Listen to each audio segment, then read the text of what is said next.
It's leadership that women are looking to see in a man. And when you look at it from an evolutionary point of view, it makes total sense. Women have what we refer to as a mate selection instinct. It's a part of their biology that scans a man to see if he fits the criteria of being a strong leader. And what I'm going to show you today is they will do a range of things to test that he is a strong leader. The thing is, it makes total evolutionary sense for women to do this. In our modern, equality-driven world, it's easy to forget that women are very different to us and are exposed to vulnerabilities that we wouldn't think twice about. Because they're physically smaller, they're at risk from coercion from men. They also spend 9 months practically physically incapacitated while they're pregnant. Then, they go on to spend nearly 2 decades raising their children. So, the vulnerability is a monumental fact of life for them, and it makes sense that a woman would seek particular traits in a man. She needs to be very selective about the man she chooses. This is because she'll be her most attractive to the widest range of men in her 20s.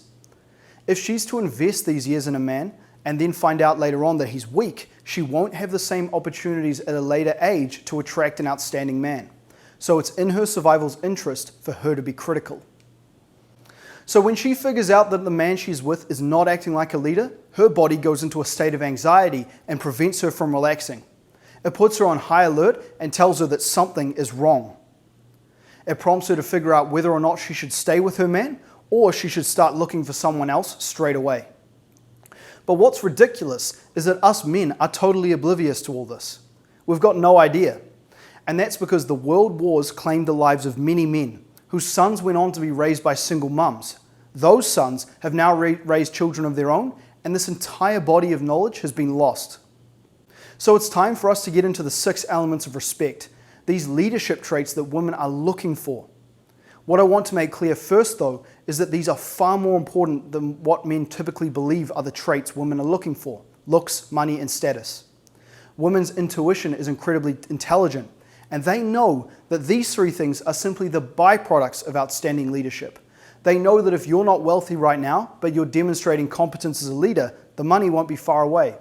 They also understand the role age plays in this. If you're in your 20s, they'll know that if the money isn't there right now, it's naturally ahead of you based on the traits you're displaying.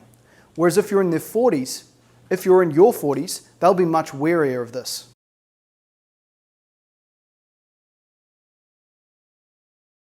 So, the first thing for you to be aware of to be a man that your woman craves is to pass tests. I mentioned that women have a mate selection instinct. The first thing you should know is that it's subconscious, meaning that it operates without a woman herself being aware of it. One of the processes this subconscious instinct carries out is called testing. In the same way that you might inspect a chair's legs and test how well it bears your weight before sitting down in it, a woman will check a man. And the way she does this is by intentionally messing with you. What she'll do in the middle of a conversation is deliberately say something to unsettle you. It might be criticizing. Perhaps you've made dinner for you both and she makes a sharp comment about the meal. Or let's say you mention how thrilled you are with a gym session. Instead of congratulating you, she may well ask you something about why you're so obsessed with your appearance. She's going to say something and then simply observe how you respond to it. A man who does not believe in his own value or is unaware of his role as a leader will give in to his emotions. If she said something inflammatory, he will take the bait, giving in to the urge of emotional anger and engage in an argument. She'll watch him get carried away by his emotions and she'll lose respect. You can imagine that, like in a video game, a man in a relationship has 100 lives. Every time he fails one of these tests and she loses respect for him, he loses a life. Respect is the underlying component of a woman's love, and once it goes, affection, intimacy, and desire will certainly fade too. Enough loss of respect over time is what creates the dynamic where a woman loves you but is not in love with you. Now, how would a leader respond to these tests?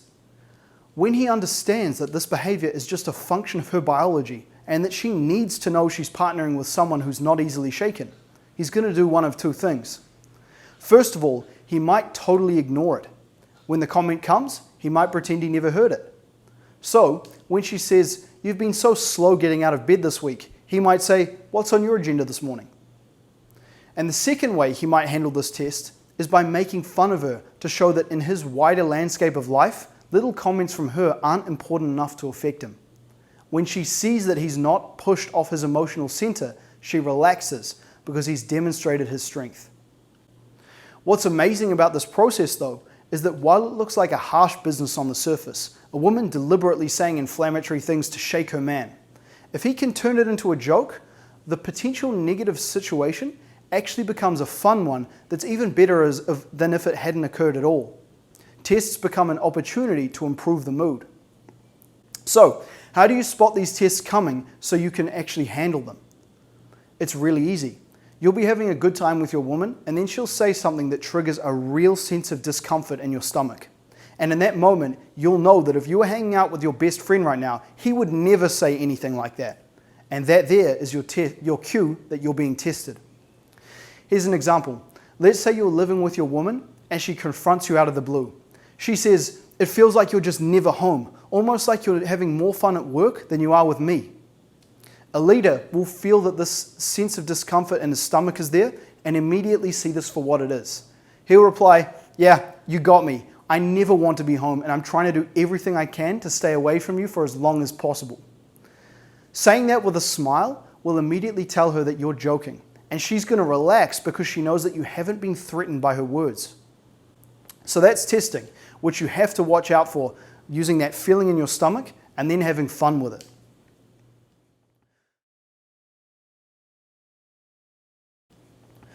The next criteria for you to be the man your woman craves is to cultivate your ability to shift her moods. Women come packaged with an incredible superpower.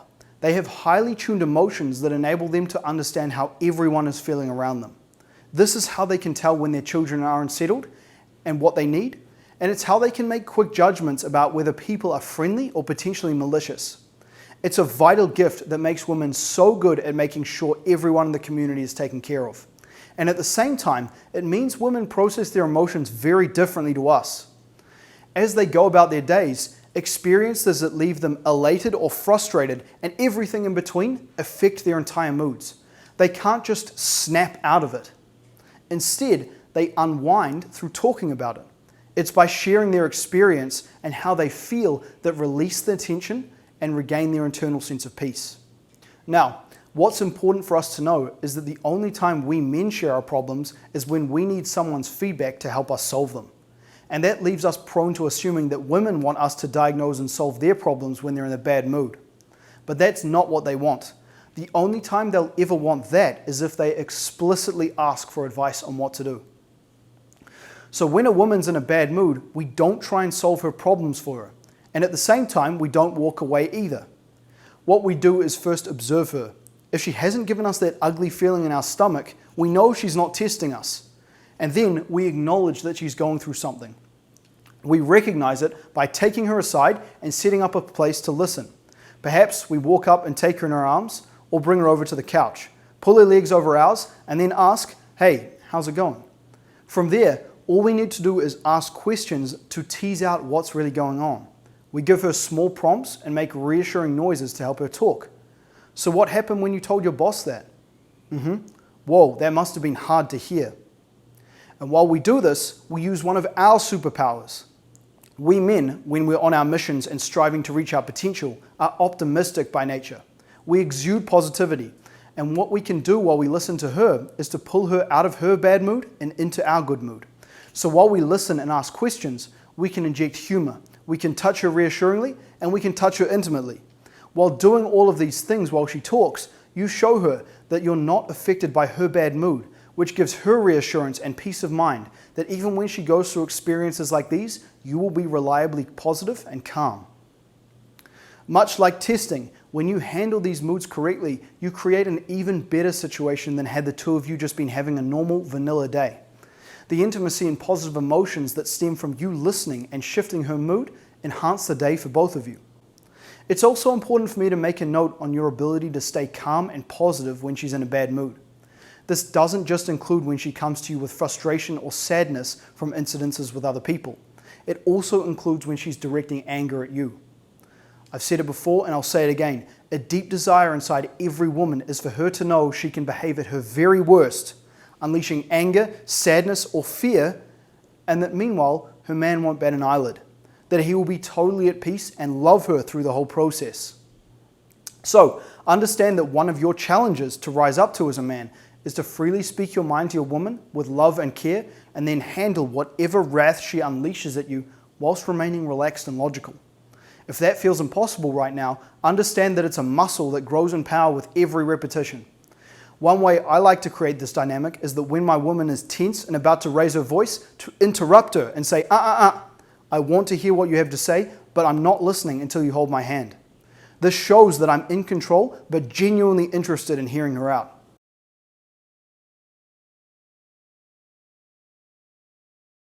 The next thing for you to understand is what's called the burden of responsibility. One understanding that's particularly lacking in men is the need for us to accept the burden of responsibility when it comes to making decisions with our women. The influence feminism has had on our education systems has led us to be taught to treat women as our equals in every way. This is actually directly harming women by forcing them to assume a responsibility in decision making that's unnatural to them. If you think back to when we were kids, we were taught that being the one to make decisions was a privilege. So we were instructed to take turns. One of us gets to choose the movie today, and next time it'll be someone else. While this was probably good for teaching us not to become little dictators, that education needed a critical update once we became teenagers. What needed to be taught was that making a decision comes with a burden. And what this is the responsibility for however that decision turns out. If, for example, a marketing team is evaluating whether or not to enter a new overseas market, someone has to ultimately be held accountable in the event that the launch flops. It's not a team whose heads are on the chopping block, it's the leader of that team who will face being demoted or fired. What women and men need to understand is that we men have a superpower. We can temporarily suppress our emotions in order to make logical decisions. Because a woman can't suppress her emotions, making big decisions is terrifying. Her brain will go at 1,000,000 miles per hour thinking about how things could turn out, and this prevents her from relaxing. You can test this for yourself if you're not sold. The next time you're planning a date night, ask your woman to choose where to go. You will watch her become unsettled and then irritable as her system tells her that you aren't taking charge and leading like you should be. Even if she doesn't like the restaurant you choose, she will enjoy it infinitely more than making the choice herself and then having to worry the whole time whether or not it was the correct move to make. So, does this mean you become a tyrant who never considers his woman's opinion on any matter? No, there's a healthier way to do this. You can consult your wife's opinion on decisions so long as you make it clear that you're making the decision and you're just looking for her input. This lets her feel heard while saving her from the burden of responsibility. For example, you could say, "Darling, I'm planning a vacation for us. Before I choose where we're going, do you have any preference for snow or sun?" When she says sun, you say, "Great, and is there any other must-have that you'd like me to consider before I choose?" She might say, "Beach, please," and then you can say, "Perfect, leave it with me." To finish, remember that just like failing a test, every time you allow her to carry the burden of responsibility for a decision, she loses a bit of respect for you. You just lost another one of those 100 lives. And as that respect fades, so does her attraction to you. The burden of responsibility is something for us to embrace, not only because it allows our women to be their feminine selves, but because we men typically enjoy being in control. It's a blessing to be able to choose what we think is best. So enjoy the new sense of freedom and authority that comes with this behavior.